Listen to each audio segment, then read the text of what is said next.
I was just calling to see why you changed the meeting, that's all. And your voicemail is full. Good morning.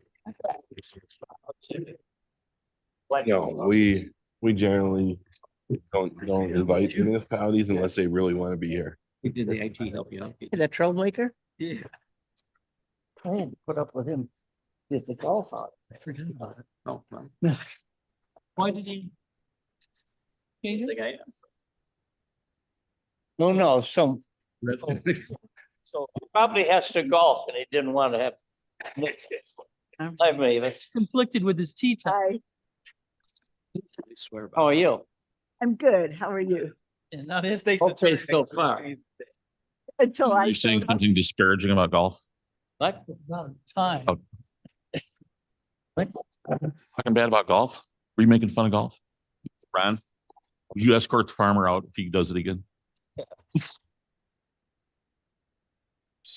Yes, we have a match today.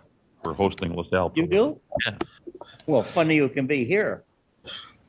I'm squeezing it in. We're honored. I better be quiet. No, you're fine. Davis here today?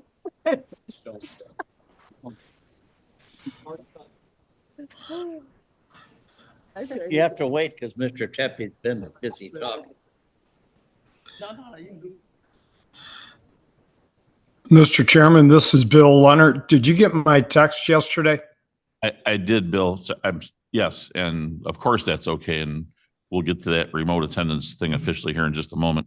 Right now, we're all just looking at Vern Tepe, wondering if he's gonna join us or if he's gonna stay back there talking. He's talking with. It's a lot of gesticulating. It looks like a very animated conversation. Italian, Fern? We're starting late because of Vern, you're saying? Oh, yeah, it's not my fault. I'm not, I tell I'm you, not taking a rap for that. I see Jennifer came on down. Come on down. I'm half Italian and half Wisconsin.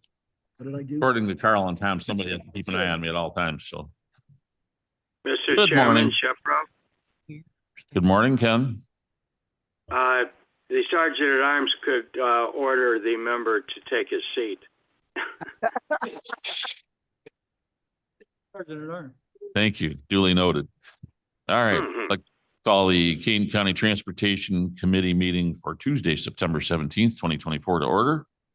And let's do roll call. Berman, Here. Ball, It's all present remotely, but not requesting vote. thank you. Caius, Caius present. Leonard, Leonard present via remote. Roth, Roth here. Ford, Board present. Doherty, Right here. Davis. Have us here.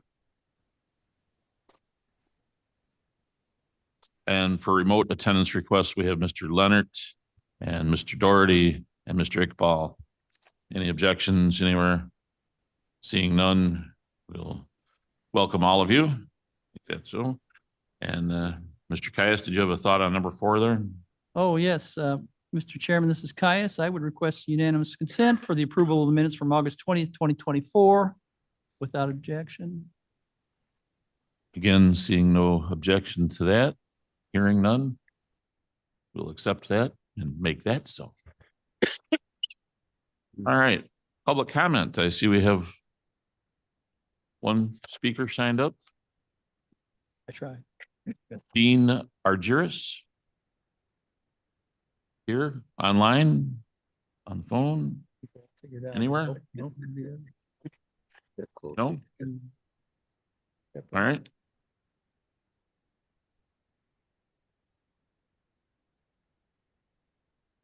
It's like a few times in a row, we sat in the same place. Went all right. Let's talk finance, Justin. Thank you. The August transportation finance reports are in your packet. If there are any questions, I can take those at this time. Seeing none, Seeing none, hearing none, I will Oh. turn it over. Already here. Gary, was that you? Did you have a question? Yeah, I've asked this other departments 50 different things for Amazon are not helpful. Could we break these down just a little bit so I know exactly what I'm voting on?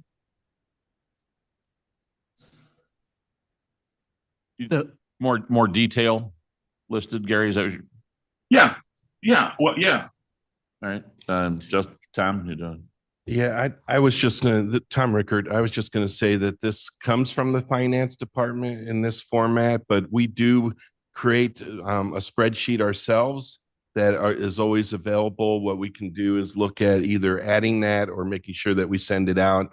I know that we have sent that out in the past upon request, and so we do have a better breakdown, detailed sheet. Thank you.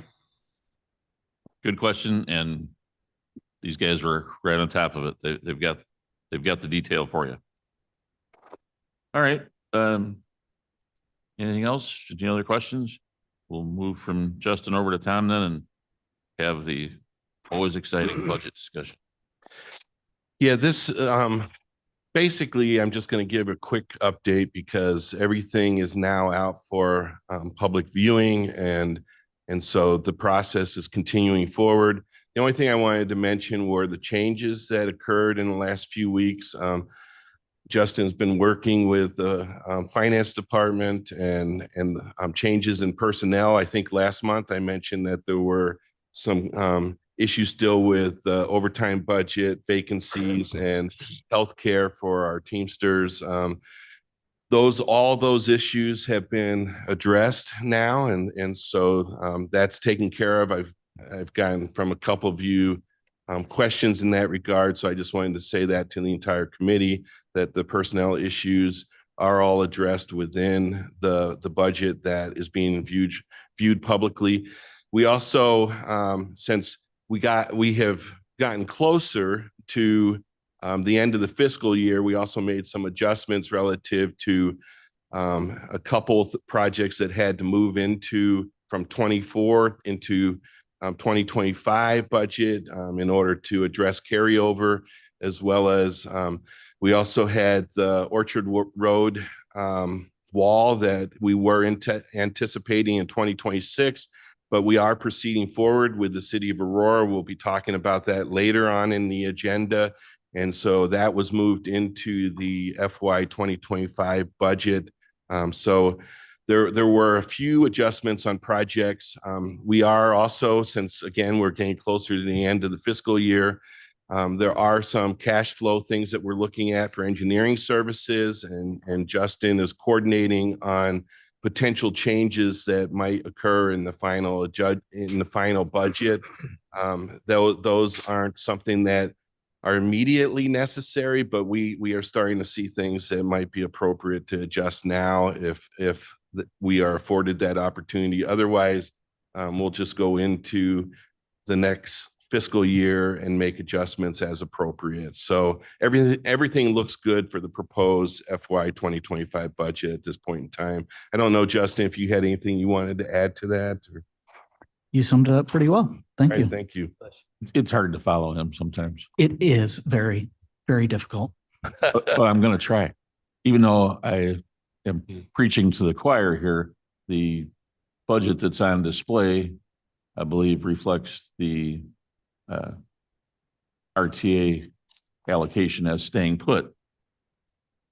Yes. And if I may, some of what you were just talking about and what we explained to people annually is that it's a fluid process. There really is not just the leveraging ability of that money being there, but the actual outcomes. And in this case, a project, Mavis, that I think is near and dear to you, instead of happening in 26, will happen in 25, because it is a fluid process and because we have the funds available to act and move on things, when necessary. So thank you to everybody that supported that. Anybody listening, the money stayed where it should be, and that's not, again, any kind of a slight on public safety or the work of everybody involved there. But I think this was the right thing. So. Okay. A resolution. We're closing one fund. We're moving money out so we can close that one. Is that, Tom, do you want to tell us a little more about that, or is that? Chuck? That's me. So this is a housekeeping item, really. Transportation Capital Fund number 540 was created with the 2001 MFT bond issuance. All of the projects that it was to pay for and the service reimbursements that were received back have been received. And so at this point, that fund is no longer needed. We're just moving that into transportation sales tax fund. So Simplify things. Don't keep that Absolutely. account unnecessary. All right, ask for a motion in a second and taking this transfer. Roth will make the motion. Thank you. Second. Second. Any questions, comments on that one? There's actually no money left in it, right? There's no, or no, we're transferring There's- money. We still have to do roll call because there's money. Berman, Yes. Closing one. Iqbal, Iqbal, yes. Caius, Yes. Leonard, Leonard, yes. Roth, Roth, yes. Ford, Ford, yes. Doherty, Oh, yes. Davis. Davis, yes. Be kind of fun if our meetings were on Wednesday, because then when I call on Mike, it would be a different. Maintenance, Mike. Good morning. Not much to report in the maintenance, standard kind of operations going on the last, month.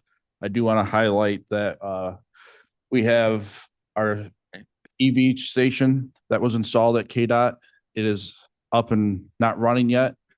The installer, broke apart. So we're waiting on them to get that part back to us and then come back out and install it. But KDOT maintenance installed the ballards, did all the concrete work and did all that to keep the cost down low.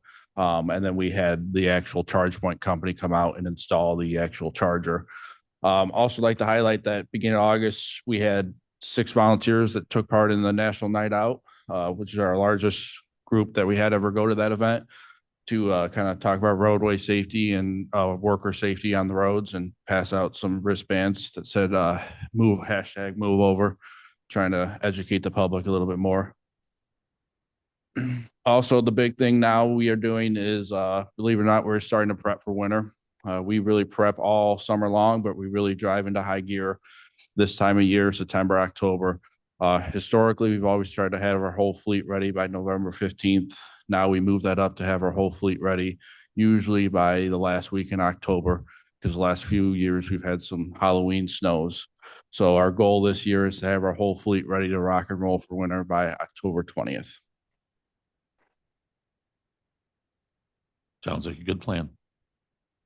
So, and then I would like to thank the admin committee. They let me skip the line last week, because I had to attend a snow briefing. So the national NOAA has basically said that this winter, 24 to 25 winter, will be above average precip and average temperatures. Okay. All right. Any questions for Mike on maintenance or snow? How about adopt a highway? Sure. This month we have 2 new applicants. One will be on Big Timber Road from Harmony to Windmeyer Road, and the other will be Randall Road from 38 to 64. Okay. Caius would move. Thank you, Mr. Caius. Second. And Mr. Berman. Any questions, comments? All in favor, say aye. Aye. Aye. Thank you. Oh, one nay. Online? No, he said. Aye. Oh, aye. Thank you. Okay. All right. Thank you. Motion passes. Morning, Jackie. Good morning, everyone. Today in my report, I wanted to let you know that tonight is our virtual open house for our safety action plan. You'll also see it referred to as the Safe Travels for All project. I've been giving you updates throughout this process. And so tonight you have a link. It's in your exhibits on the screen. Unfortunately, it didn't make it into the packet. However, it has been on social media. It has been on the Kane County website. It has been the KDOT website. It was in Kane County Connect's email blast today, I believe, the link to get there. You do need to register before you can get the actual link to join the Zoom meeting. So please take a moment. I think there's 2 questions on there before you can get to the link. And we encourage you to join us tonight. It's at 5:30. Estimating an hour or so. It will give an overview of the entire project and then give opportunity for people to ask questions as well. And then also at your places, to our Kane Kendall Council of Mayors newsletter has the usual goodies in there that we like to share with you. I did want to highlight that CMAP has published different council overviews of our most recent call for projects that we had this year. It's something that they haven't done in the past, but it is a nice review of all the work that we've done to bring together a new program with the funding that we have in the next few years. There is a live link to that on the agenda packet on the website. And that's all I have today. Mr. Chair. Thank you. Yes. Caius, Jackie, the virtual that's online tonight, I think I've got a conflict. Is there a way that we can pick that up? Is it I believe it's sometime? being recorded. I'll let you know if it is. We do have a project website. I don't have a link to it because the link just went live, I think the end of last week. So I can send that out to you or have it in my next agenda packet so that you can go to that website. But if they have it, the recording there, I'll make sure I get it to you. Thank you. You can pop popcorn and watch it later. Could we send that out to all the board members? Sure, I'll do Okay, that. thanks, Jay. Else? Anything? Thank you, Jackie. All right. Doris?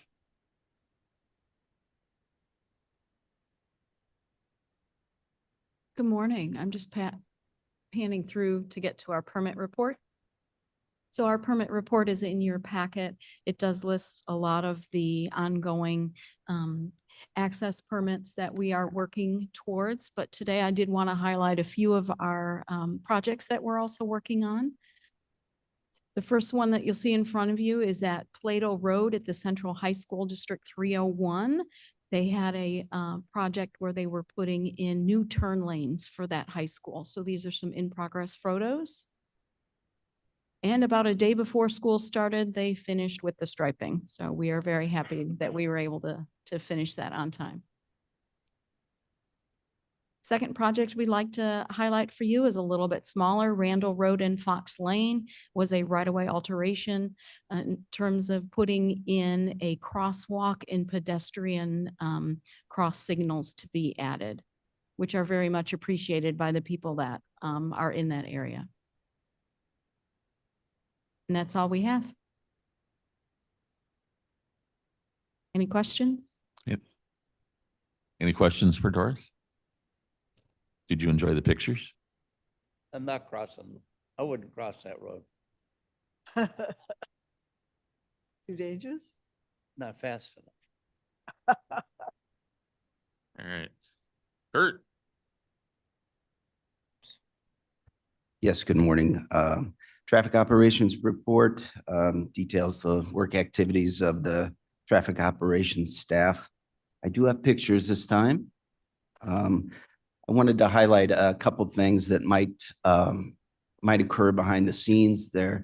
I have 3 locations of work activities that we've recently wrapped up, and they're knockdowns. So these are almost always vehicular related. Occasionally we'll get weather related knockdowns, but they're knockdowns typically by errant vehicles leaving the roadway. And there are 3 here I mentioned. The first one is at Orchard Road and Home Depot. What town is that?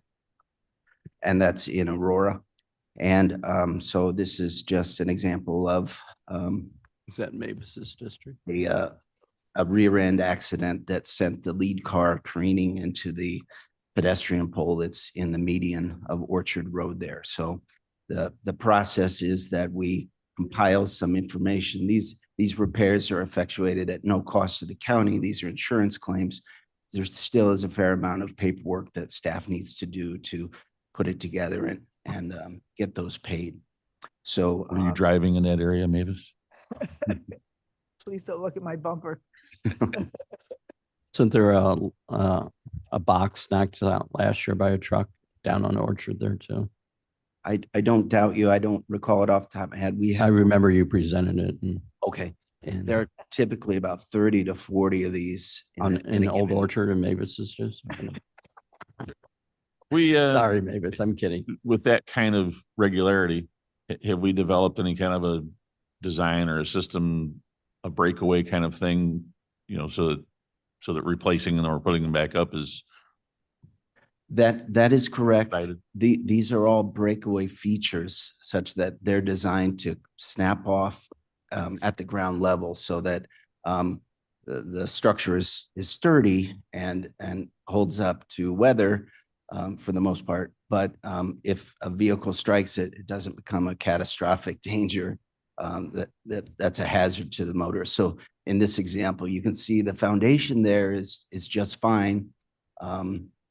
But it's just the pole that snapped off. So in the upper left is, of course, the damage, and the lower right is the repaired feature. better for safety and for maintenance if we're not having to, Right. you know, redo the foundation part every time. And you know, that doesn't always happen though. This foundation though was a casualty of the run off the road. This one's in Batavia at Randall and McKee. Okay. And this was Mr. Tarbers. this was just one of those situations where a vehicle was driving too fast for conditions in rainy conditions, and a turning movement that just misjudged the turning curve there. So again, So is that one a different style that does not break away, or it just No, it the did. impact was different or something? for whatever reason, it hit it just right, maybe just enough to not break it off per se, but it took the foundation with it. The result though was that the foundation had to be reset. There was some concrete work there to get it back in a sturdy condition. Looks like they'd poured the sidewalk around it there. That's right. The last one is at Randall and 64, obviously in St. Charles, the northeast corner signal pole was hit. And you can see these happen. That one happened in rainy conditions, often nighttime. So our electrical maintenance contractor is working around the clock. So when they get the call from the police, they'll come and make the situation safe, effectuate a repair if they can at the time, but often we depend on equipment that has to be ordered and brought onto the site, sometimes days or even weeks later. So that was essentially what I had in mind to bring to the committee's attention. That's my report. Very good. Nice work with the pictures too. Some daytime, some nighttime. I like the mix. Good. Oh, yes, Mo. Yeah, my question is regarding recouping the loss. Were we able to file any insurance claim against the drivers who did that? That's right. Staff's job is, so just on this particular one, this crash happened in mid-July per my notes, but I bring it up now because we just completed all the paperwork and getting the crash report and the pictures and the invoice from our electrical maintenance contractor. We wrap that up in a complete package and send that to HR, and HR then works with the county insurance to go after the responsible party from the driver's insurance. So no costs come back to the county except for staff time to put it all together. Well, So we never get paid for the repair? That's what you're saying? We do, well, we don't get paid.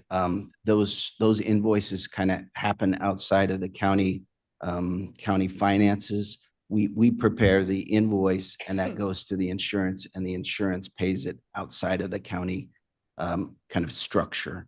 So that KDOT's electrical maintenance contractor gets paid by the offending vehicles insurance, the offending driver's insurance directly.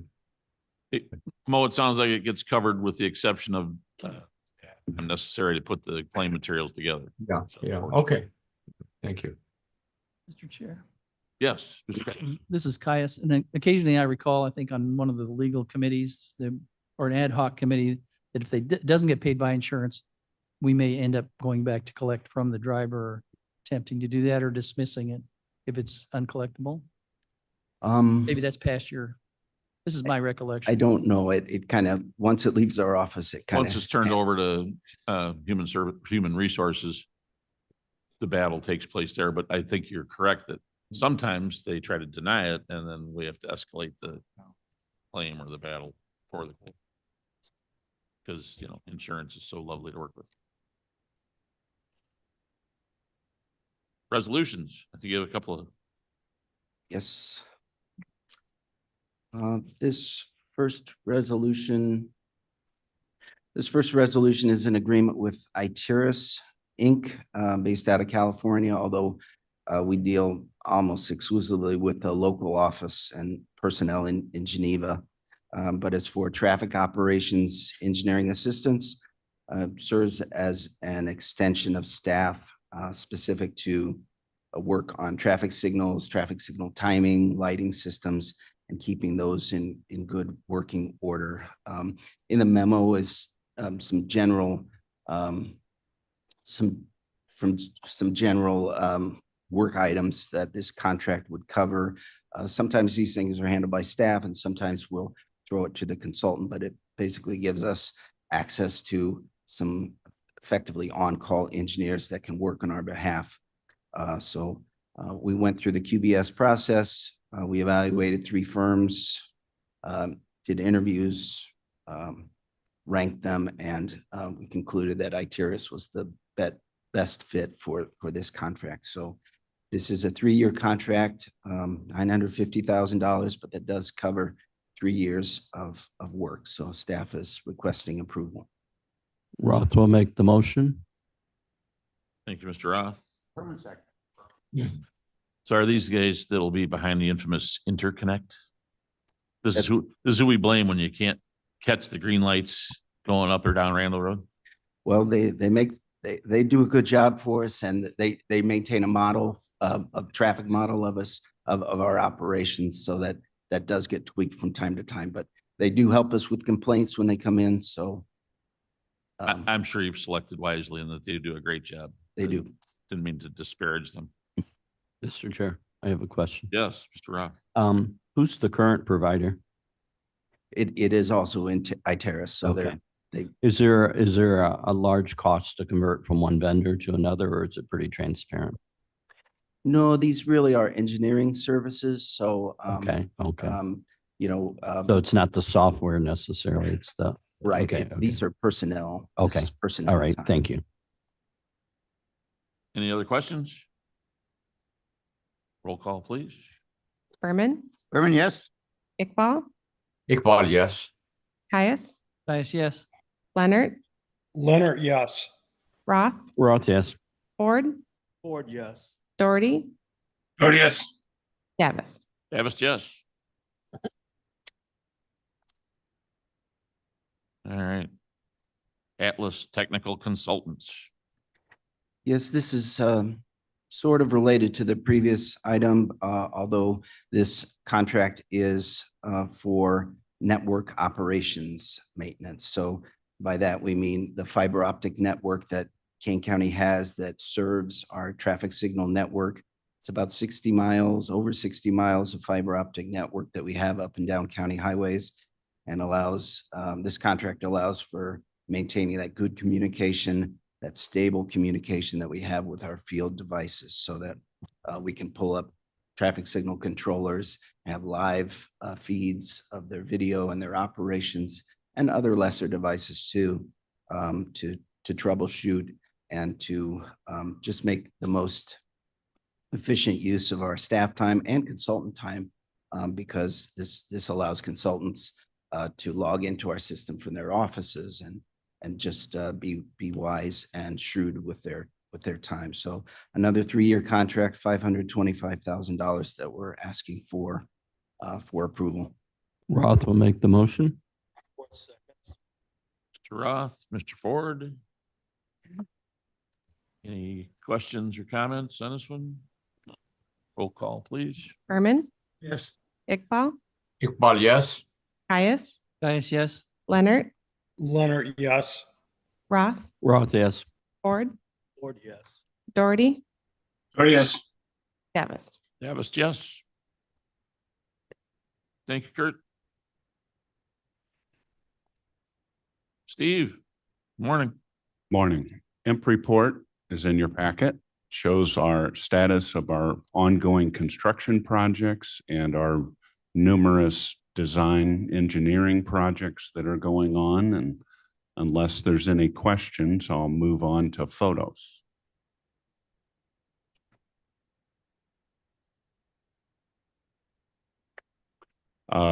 We celebrated the opening of last segment of Long Meadow Parkway recently with a ribbon cutting event attended by the governor and other dignitaries. Thought it went really well. Hats off to Mike Way for his pre-event, during event, and post-event organizational skills, patience, and all other accolades that I could throw at him. And it went really well. Speaking of ribbon cutting, Doberman Road grade separation project is coming along and likely is going to finish prior to the contract completion date. We're going to celebrate this event with a ribbon cutting. So this is a save the date notice of October 1st, likely at 10:30 a.m. For another ribbon cutting event. We won't be in position to open the road at the end of that ribbon cutting, but it's coming along really well, and sometime shortly thereafter we'll do an opening. The Plank Road Highway Safety Improvement Program project is complete, putting in rumble stripes and widening the shoulder. Fabian Parkway at Western Avenue project is taking advantage of the great weather and is moving along well, has a fall completion date. That looks very familiar to me. And the Jericho Road Culvert Replacement Project is complete. And I wanted to take a moment to give you a heads up of Stearns Road, our first once-in-a-lifetime project. At the completion of that project in 2010, we were under an obligation with the U.S. Army Corps of Engineers to manage some of the environmental sites that were mitigation sites that were part of the project. We've gotten sign-off from the Corps, and we've been working with the Forest Preserve on staff on one last intergovernmental agreement in order to transfer those mitigation sites to the Forest Preserve. We're putting the finishing touches on this IGA, and we plan to bring it next month to this committee, and it'll also go then through Forest Preserve.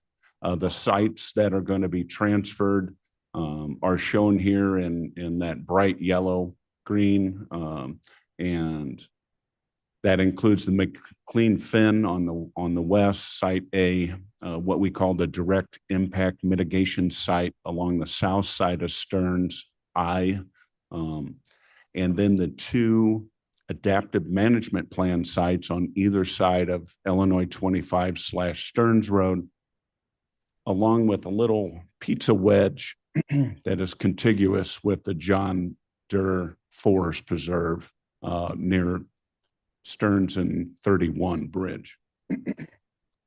So just a heads up, hopefully bring that to you next month. And that's in my district.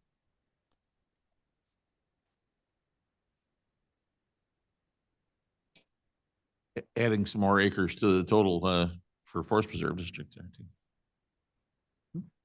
Adding acreage to our total for the Forest Preserve District. A little. No, why, thank you. All right. Any questions for Steve on the report? One side of highway.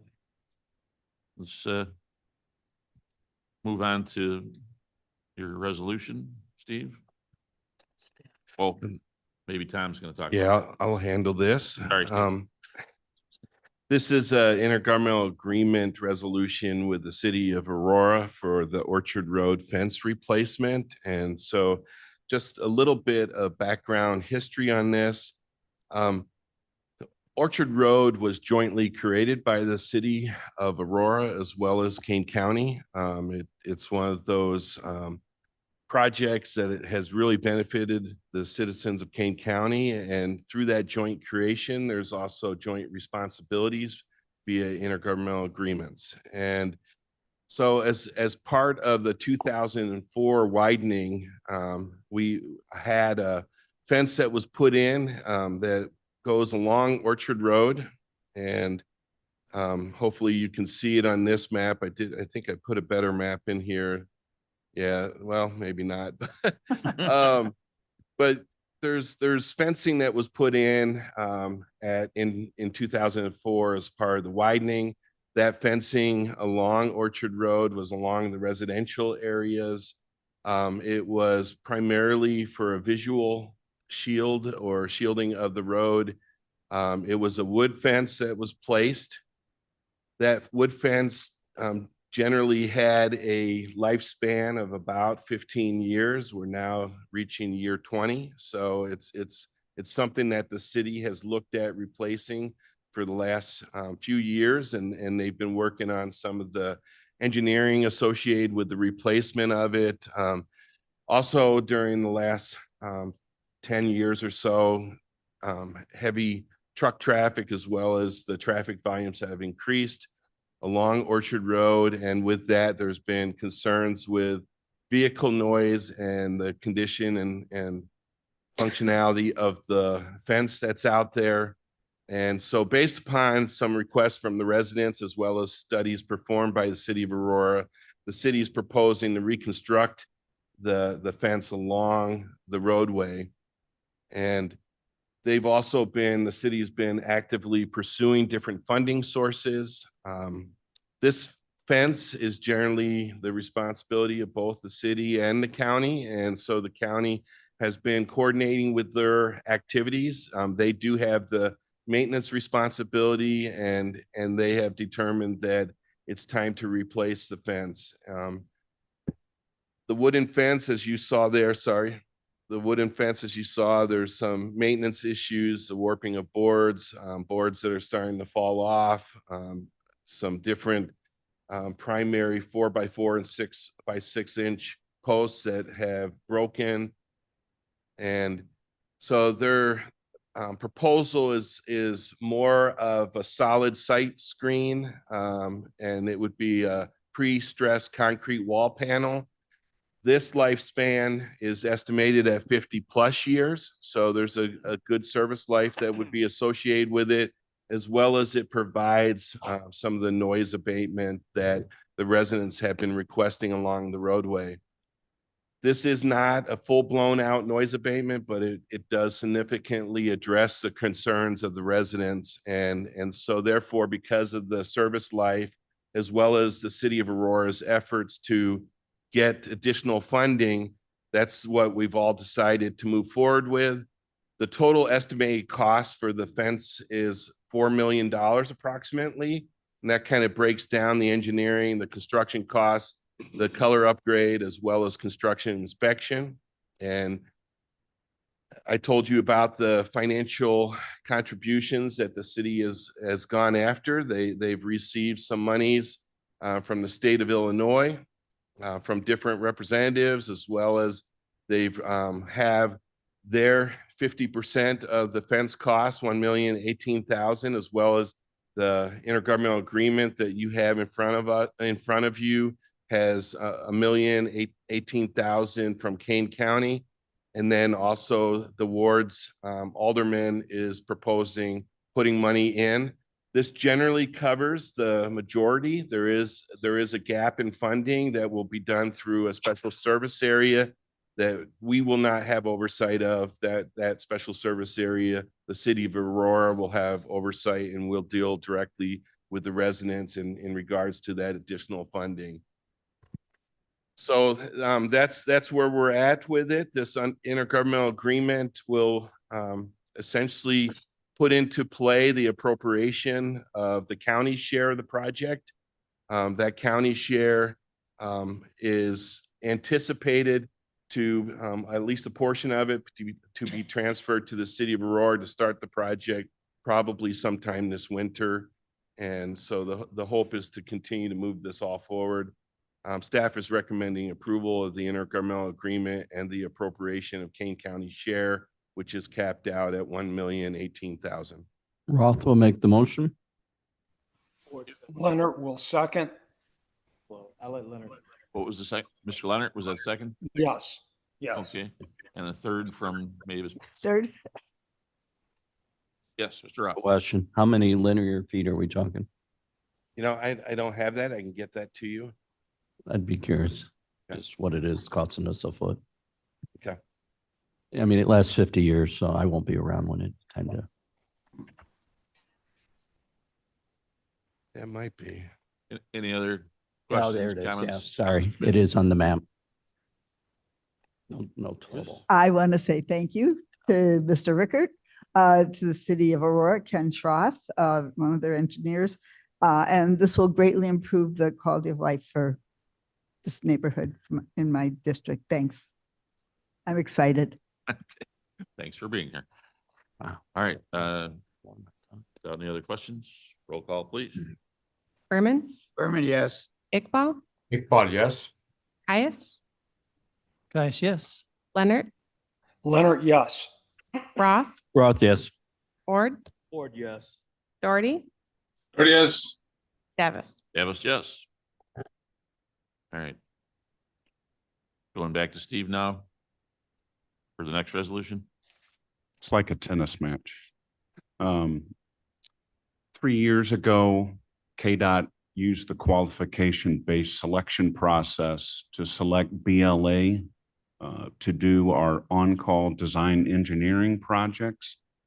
So this is a task order-based agreement with a firm who does ad hoc things for us, smaller things as we draw down these funds, typically over 3 years. In this case, we have about $250,000 left, and their agreement, 3-year agreement, is coming to an end. They have ongoing tasks that they're doing for us. So we're requesting to utilize the existing appropriation to extend the term of the agreement for another 1.5 years. They've done great work for us. We'll use the existing funds available to continue to do great work. Staff recommends approval. All right. Roth will make the motion. Roth moves. Berman, second. Mr. Berman seconds. Money's already appropriated. This is simply extending the terms. So all in favor, please say aye. Aye. Aye. Motion passes.